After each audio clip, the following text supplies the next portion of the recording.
Imagine a room full of like 1,000 Pokemon fans. If I asked the entire audience, have you heard of Pokemon Battle Revolution? I'd like to imagine that at least like 75% or so would say that they have. It would at least be the majority of the room. Now, imagine if I asked how many people have played Battle Revolution. I think the number would go down by a fair bit, and this would be the point where I'd put my own hand down. And being such a huge fan of the 4th generation of Pokemon games, with Pokemon Diamond being my first real experience with the franchise that I still remember, I thought that was a bit strange. I've played Mystery Dungeon, I've played Ranger, I've even played the spiritual predecessor to Battle Revolution, Coliseum and XD Gale of Darkness, but I've never played or even really seen real gameplay of Battle Revolution. And with how much connectivity these titles had with the Sinnoh games, I figured it was a perfect time to finally play through this piece of Pokemon history that I assume most of you had either missed or outright skipped.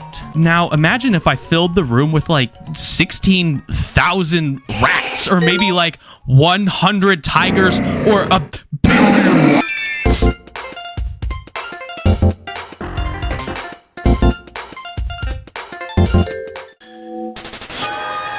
Please stick around to the very end for a special announcement about Pokemon Legends ZA.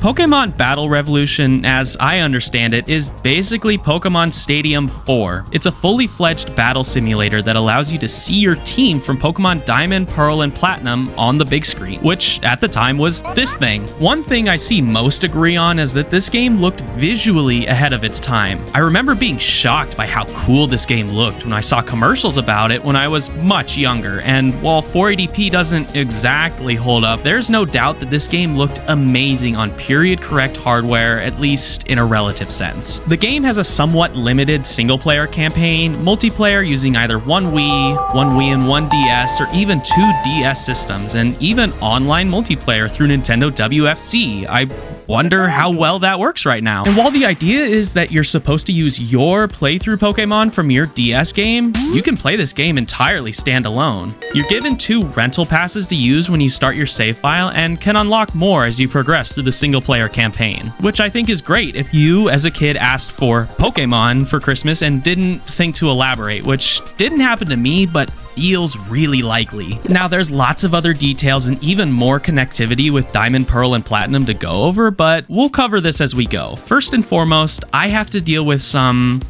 technical difficulties. Wouldn't you believe it? We are gaming or something? Something like that? We're game. So yeah, let's just get right into it. I don't really know what I'm doing. Use your wrist strap. Use your wrist strap, please. Oh, God. Those are the guys. I know those. That's Lugia. Hold on, it's teaching me how to hold the Wii remote. I have to lean really far back. So far back! What do you mean, what do you mean? My Wii remote is out of batteries, it would appear. I will fix this. But my problems didn't even end there. I had intended to use my most recent complete playthrough team, my recently cleared file of Japanese Heart Gold. I've been playing this game on and off in my free time and have been enjoying every second of it. But surprisingly, despite Heart Gold and Soul Silver being completely compatible with Battle Revolution, mine's not. For some, I don't. Language. I think something about having a Japanese copy of the game communicating with an English Nintendo Wii is causing it not to work, so I ended up transferring my whole team to my recently completed save of Platinum instead to get this to work. Oh, look at all of the creatures.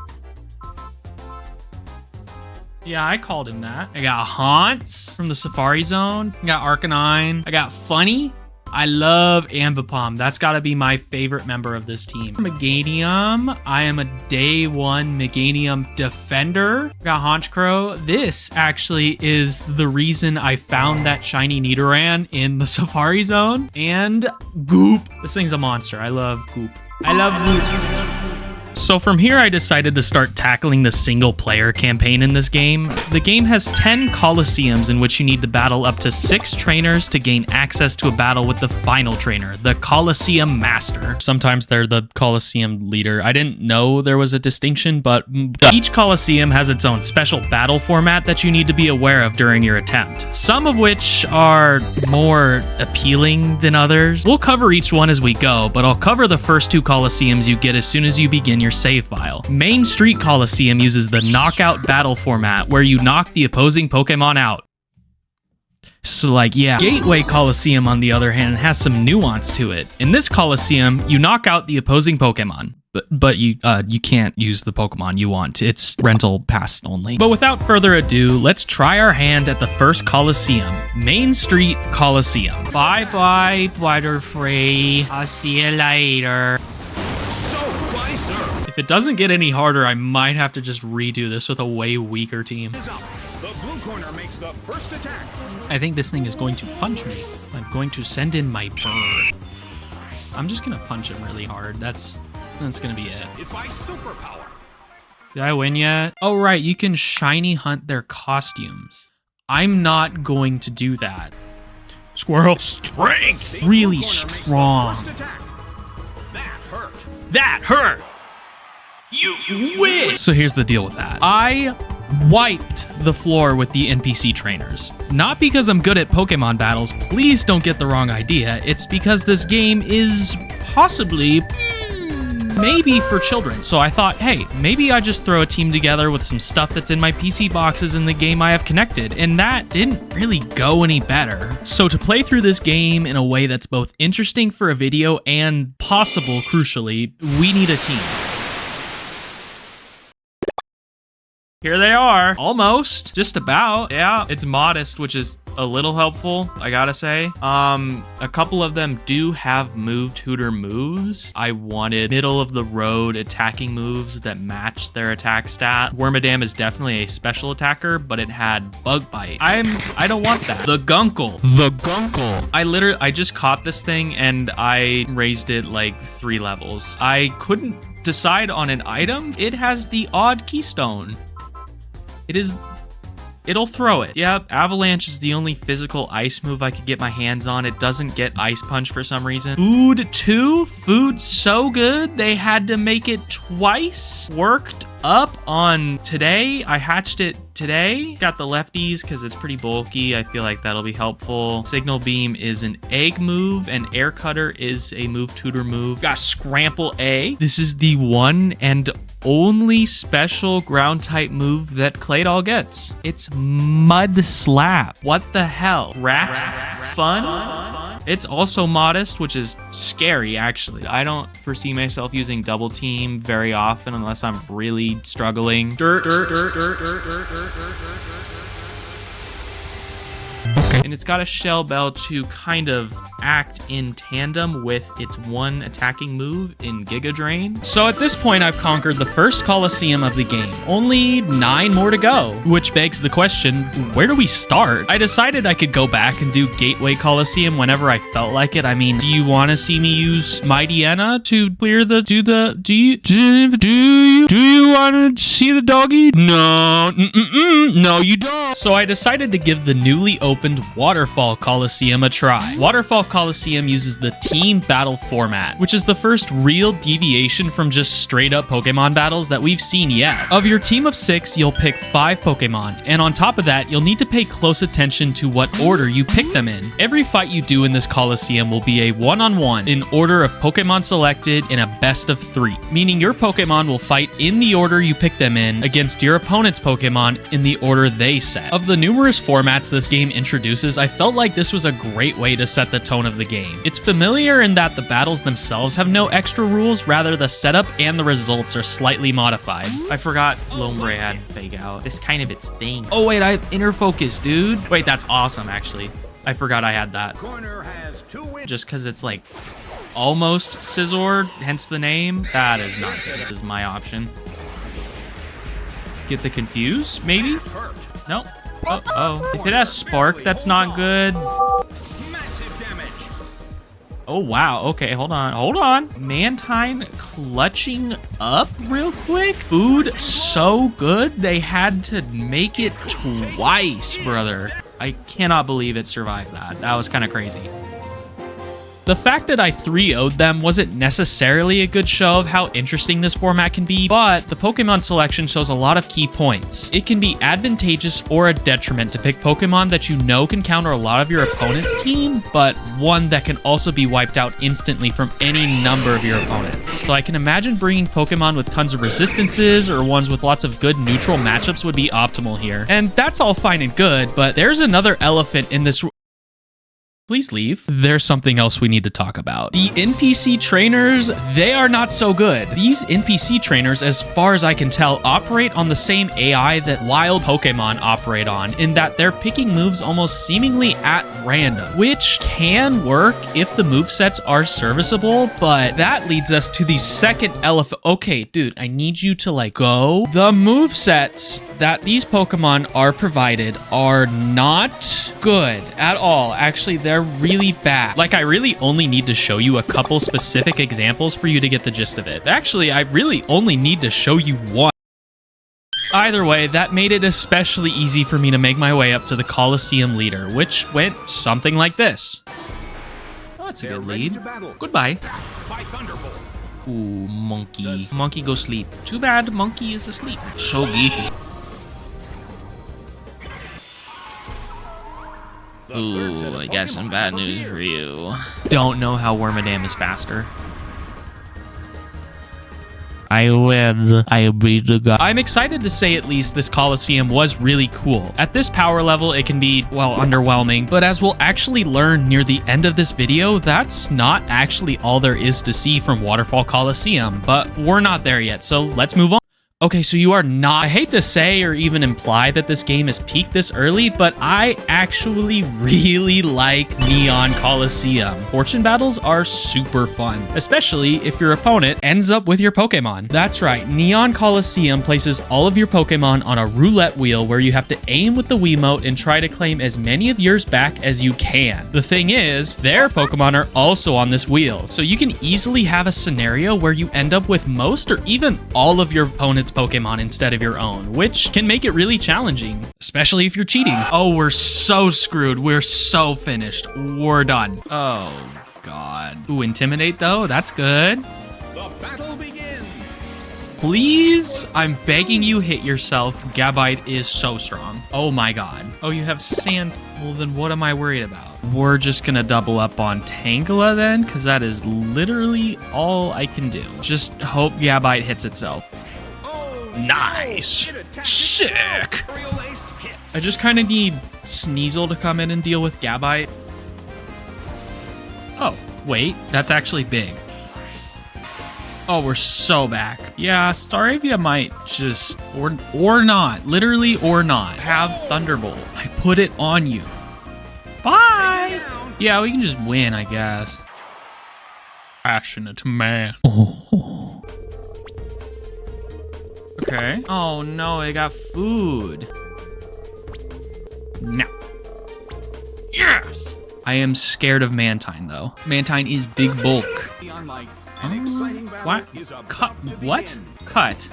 So sorry, Food 2. They are discontinuing you and going back to Food 1. Almost. Well, I have some bad news for you too, buddy. Yeah, I think we just nuke this Chimchar.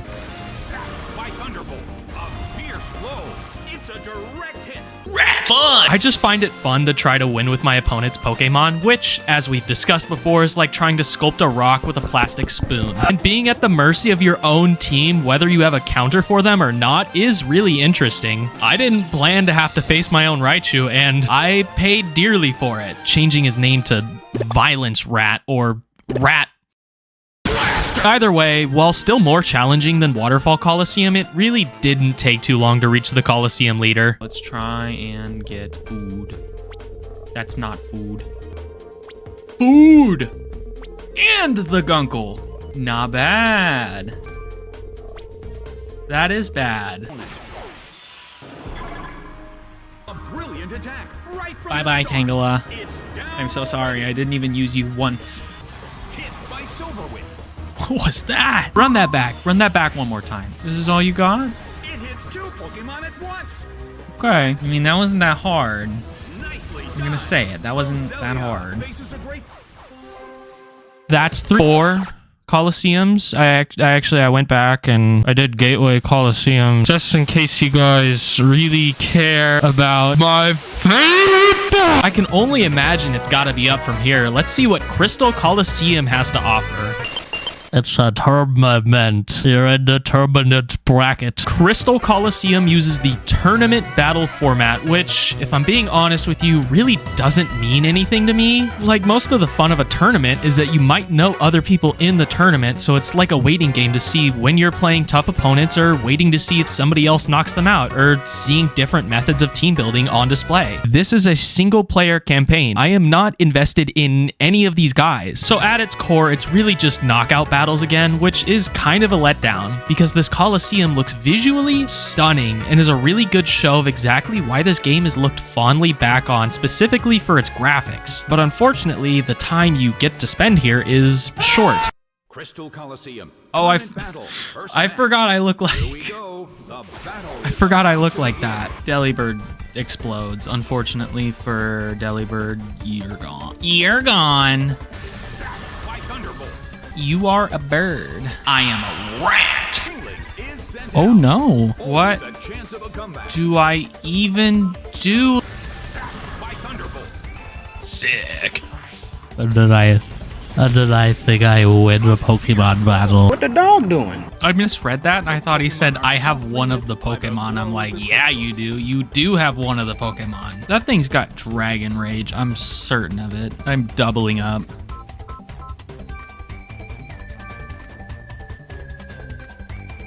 And now. Oh my god. That hurt. And it's gonna get another one off. Oh, that's nice. Thanks a lot for that. Is their Pokemon back. Sneasel is sent out. That was almost scary. That was the first, like, real challenge I've had so far. Dragon Rage is scary when you're level 30. Sandtomb isn't. Wait, does Avalanche have negative priority? Is this news to me? Avalanche has -4 priority. How did I not know that? I didn't know it moved last. I just thought it did more damage if it moved last. Amazing start for me. Hit him with the Thunderbolt. Thunderbolt. Nice. Taken out already. Yeah, I probably should have used Pikachu also. Well, fine. Blow. Oh wait, Sneasel's got like okay physical bulk. Hit him with a Thunderbolt. Oh, I wonder who's gonna win the tournament. Is it Milton? Maybe. Oh, it's the Coliseum leader. Oh, okay.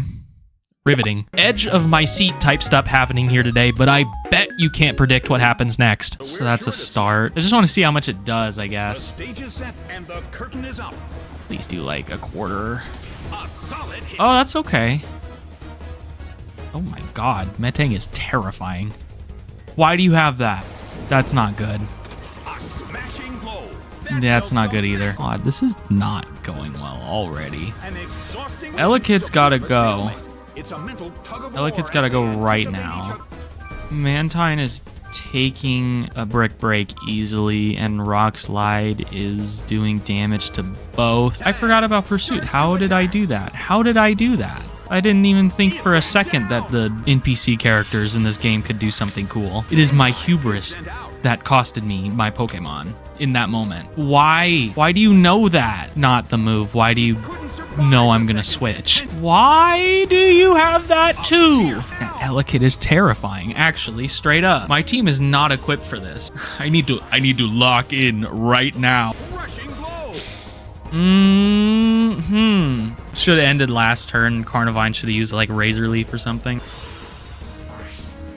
So I lost. And now I'm going to appeal to all of your humanity and ask that you please go easy on me for this play because I literally forgot Elekid was an electric type with electric type moves. Maybe that's a symptom of not really having any reason to lock in thus far. You can bet I was slightly more attentive my second time around to avoid being embarrassed any further. After that blunder, we're moving on to Sunny Park Coliseum, which features knockout battles again.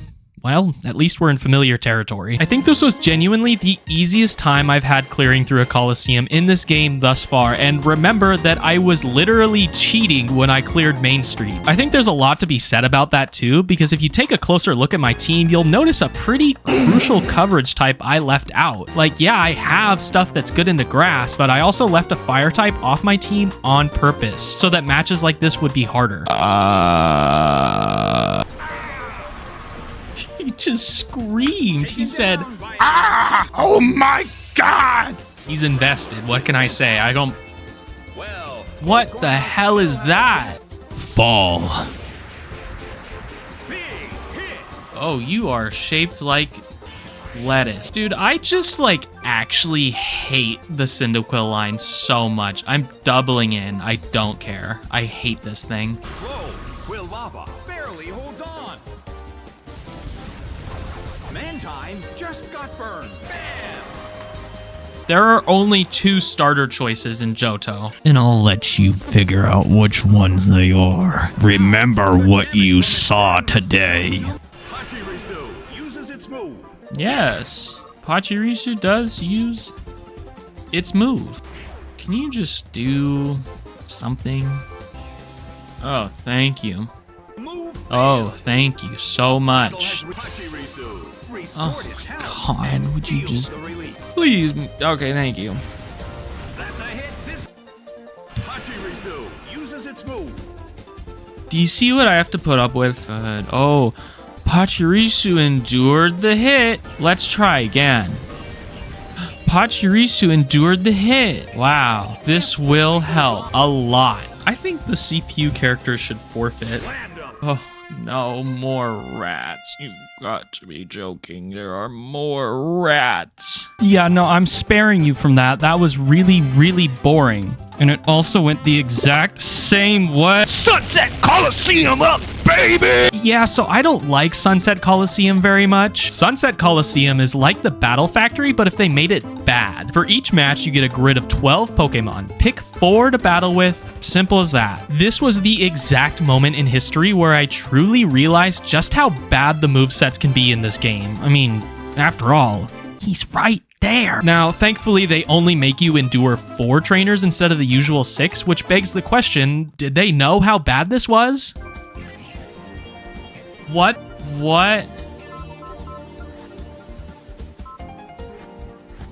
Oh my God. I have a team of 2, and I'm gonna do what I can. Fire spin. Oh, wow. Oh, maybe I'll use Swords Dance to boost my sweet scent. Monferno. Don't worry, buddy. You'll get it. You'll figure it out. No, I believe. You got it. You got it. You'll hit one of them. One of these fire spins, you're on it. You got it. Got to be kidding me. That's a hit. He hit. Oh, yeah. God, there's just a pile of dirt. That's so funny. They should do that in the main series games too. Here's my Pokemon. His name is Mud. His name is Mud. Oh no, here it comes. Oh, for the wrong Pokemon. Rhyhorn's got it. If nobody got me, I know Rhyhorn got me. I know he's got me. Do the roar. I should look at the movesets first. How? Why?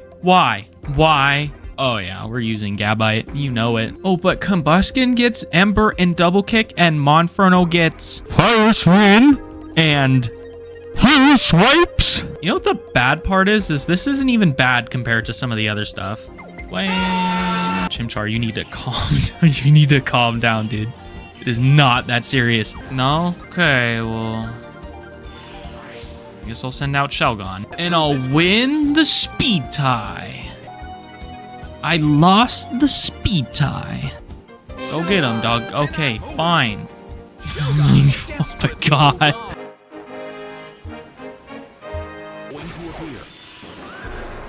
You're kidding.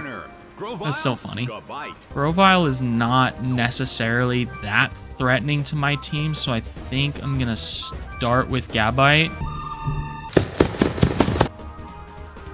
I'm so glad we both missed. I did not read the attack name. Uh-oh. Low roll. No. Oh my God. This is what I get for not reading. I saw all the other movesets change. Didn't bother to check that one. Lots of different things could happen in this turn. Like that. Like that. Like that could happen, and it just cost me the game. You know, kind of like that. Kind of like that is what I was talking about. I guess I just wasn't familiar with Vigoroth's game, to be totally honest with you, so if you can't beat him, we've got 3 left. Yeah! It was at this point where I realized there are more buttons on this menu than just battle. So on top of the obvious ones like save and options, exit game. This is, I think, one of the very first instances in the series of character customization. You unlock a lot of clothes by clearing the various game modes, and some you buy with coupons. It's not super in-depth, but it is really neat. And I'm sure you've noticed at this point that most of the Colosseum leaders look, well, familiar. You can wear these costumes after clearing their Colosseums. And of course, if you're up to the challenge, you can shiny hunt the costumes. Speaking of Poke coupons though, you can use them to buy stuff for other games, I guess? Listen, the shop continues to add new stock throughout your playthrough of items that can be sent back to all of your Gen 4 main series games. This is a fairly decent way of getting usually finite items like good TMs, battle items like the choice items, leftovers, life orb, etc., and most interesting of all, berries. Super expensive berries. But hey, we're not there yet. What's next? Our third to last destination ended up being Magma Coliseum, and an attempt was made here to differentiate this from typical knockout battles. You're fighting opponents in a round-robin style format. A loss won't immediately disqualify you from a match with the leader, rather you merely need to have the most points total by the end of your 6 battles in order to move on. So you really only need to win the most battles out of the competition, not necessarily beat them all. I think this is a really fun concept, and in an instance where you maybe, I don't know, forget what type Elekid is and lose, you'll be alright. All of the Colosseums by this point start ramping up the difficulty a little. Now, there are several indicators of this fact, but one stands out in particular. Tero's Monferno is functional. I repeat, the monkey is on the loose, and it has moves that hurt. Dude, this is Widowy Mount Battle. And I'm Widowy going yucky mode. I'm gonna go yucky mode. I'm gonna water you like a plant. I'm gonna water you like a dirt. That's right. Get that. Why do you have a Cricketot? Why do you have that? Please lead with that Cricketot. That is so stupid. Oh, it's using Bide. I'd better watch out. That was a threat. That was scary. That was scary. Your final opponent. I got the bulk. Even if it uses like Peck. It doesn't have Drill Peck yet. It doesn't get that until like Empoleon. And now the battle begins. It does have Ice Beam though. Ice beam hits. Taken out already. Well, that's not good. You resist Ice Beam, I guess. All right, we'll just go for it. Just keep going. A fierce blow. Such amazing What is your power. deal? That's like the 4th or 5th crit that Sneasel's gotten, I think. Dude, it has Surf and Ice Beam. Are you crazy? I took Surf off Mantine because I thought it was OP. That's not good, because that takes Sneasel out. Oh, by Surf. Yeah. It went down. Yep. Unless literally the last 2 Pokemon are fire types, I'm finished. Quilava is sent Okay. out. Charmeleon is sent Close enough. I'll take it. Okay. This doesn't Oko, but it does do that. Good game. Good game. I don't know what I did to deserve this many confusions in a row, Charmeleon but I will try and do it again. I was kind of surprised Prinplup had Ice Beam. I was kind of waiting for something like that to happen. Courtyard Coliseum is super cool as far as atmosphere goes. It's spooky and actually has the honor of being the only Coliseum with an active weather effect, and you betcha it's the fog, it's fog, the fog is coming, the fog. So it really is too bad we're just doing knockout battles again, but the fog makes it different. The fog makes my brain different. The fog brings out my inner beast. I have to go beast. That's actually not good at all. Oh, that is such a scary lead. Oh my god, I have got to lower this thing's accuracy. Not Metang because it's got clear body, but Bastiodon. I could confuse Metang though. I think that's a good start. And now, the battle begins. The blue corner makes the first attack. It does a little bit more than you'd expect because Bastiodon is very physically defensive, not specially defensive. Okay, I'm glad I didn't even try to mud slap on that. Oh, God. Okay, I need to get rid of this thing immediately. Metang has Metal Claw, Takedown, and Psychic. I think I'm good to just ignore Metang for now. Bastiodon needs to disappear, though. Oh, this is a new moveset. I don't know what Metang has. Big hit. Attack. A fierce blow.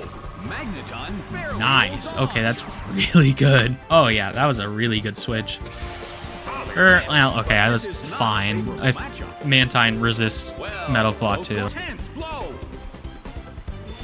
I feel a little bit better about having Raichu on the team now that I know that this game's going to get a little harder. The challenger, who's already come this far. I beat his ass. And that leaves one singular location left to visit. When all different locations in Poketopia are exhausted and there's nowhere left on the ground to visit, one must look up and gaze at the stars.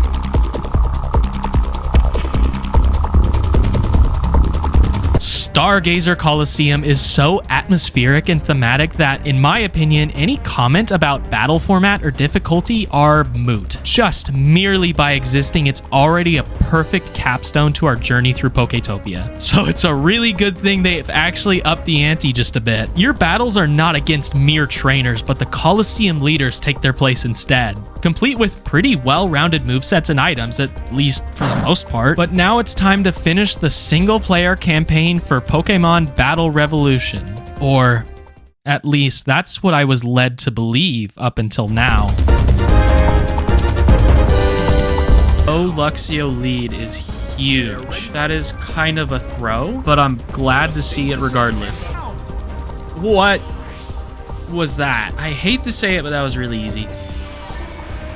There's really no possible way they could have led that would make this possible for them. So Monkey is die. Give me orange, me eat orange. Give me orange, me eat. Give me you. I forgot about Elegant. How do we even begin? Oh wow, I didn't know you had that. That's so bad. That's not good. No more Metang. Oh, hold on. Nope, okay. Oh wow, I'm faster. We're good. Oh no. Oh no. I remember you.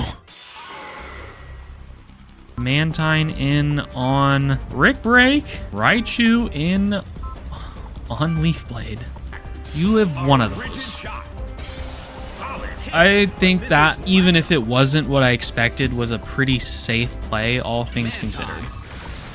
And I got a crit. Oh, we're so fine now. Oh, we're so fine. That is so good.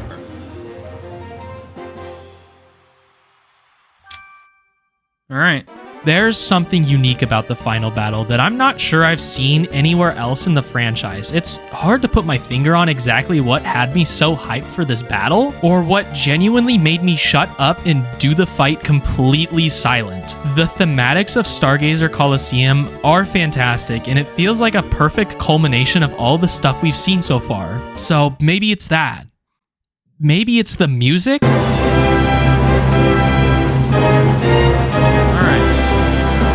See what happens here. I am, in fact, going yucky mode as we speak.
So after beating all of the Colosseums, becoming the Poketopia Master, and seeing the credits, the game becomes playable. I'm mostly kidding, but every single Colosseum has new stuff to see after you clear the game the first time. Some of the Colosseums gain a level 50 all mode, but 4 of the Colosseums we visited get brand new battle modes only accessible in the post-game. We'll start with Gateway Coliseum! Gateway Coliseum becomes just slightly bearable by adding the ability to trade Pokemon with your opponent after you beat them. Sunny Park Coliseum switches to little battles, which, as the name implies, there's baby. The format switches to level 5 and under, and you're required to use Pokemon at the lowest in their evolutionary family. Now, these are all neat and would on their own be at least interesting as a reward, but where you're really gonna spend your time is at Courtyard Coliseum and Stargazer Coliseum, where the rules have changed drastically. Courtyard Coliseum is the sole recipient of the survival battle format, which is a 100 round marathon of trainer battles.